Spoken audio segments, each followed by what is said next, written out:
বন্ধুরা, গত বুধবার দিন চলে গেছিলাম ঝুলন উৎসবে কাঁচরাপাড়া, মাকে, ছেলেকে আর ভাইয়ের বউকে সঙ্গে করে নিয়ে। ওর বাবাকে অনেক বললাম, কিন্তু ওর বাবার শরীরটা ভালো না থাকায় তাই ওর বাবা যেতে চাইলো না। তার জোর করলাম না, কারোর যদি ইচ্ছা না করে তাকে তো আর জোর করে লাভ নেই, বলো বন্ধুরা। তা মাকে নিয়ে গেলাম অনেক বছর পর। মা যেতে চাইছিল না প্রথমে, তারপর রাজি হয়ে গেল। তা মাকে অনেক বছর পর ঝুলন দেখিয়ে খুব ভালোই লাগলো, মনটা বেশ ভালো লাগলো। তারপর এই ঘুরতে ঘুরতে আমরা চলে আসলাম রাধা মাধবের সামনে। তা রাধা মাধবকে এত অপূর্ব সাজে সাজিয়েছিল যে দেখে মনটা জুড়িয়ে গেল একেবারে, বলতে পারো এক রকম মানে মনে একটা শান্তি লাগলো। তা নমস্কার করে নিলাম, নমস্কার করে একটু বাটায় পয়সা দিয়ে নিলাম, কেননা কোনো ঠাকুর দর্শনে গেলে একটু পয়সা দিতে হয়, সেটা উচিত।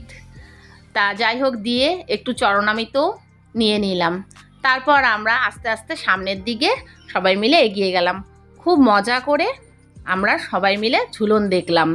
ঝুলনে ছিল জ্যান্ত মডেলও, প্লাস তোমার মাটির পুতুল দিয়েও সাজানো ছিল। তা দেখে ভালোই লাগছিল, নানান সাজে সজ্জিত এবং কালারিং লাইট দিয়ে সব করা। মনটা বেশ ভালোই লাগছিল, কেননা এগুলো দেখতে বেশ ভালোই লাগে। সেই ছোটোবেলায় দেখতাম, এখনও ভালো লাগে।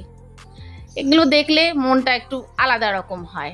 লাস্টে ছিল, সবার শেষে ছিল যে বাসুদেব কৃষ্ণকে নিয়ে যাচ্ছে সেই যমুনা নদী পার করে। তাই সেখানেও একটুখানি নমস্কার করে নিলাম। এবার আমরা ঝুলন দেখে সরাসরি মেলার দিকে বেরিয়ে আসলাম।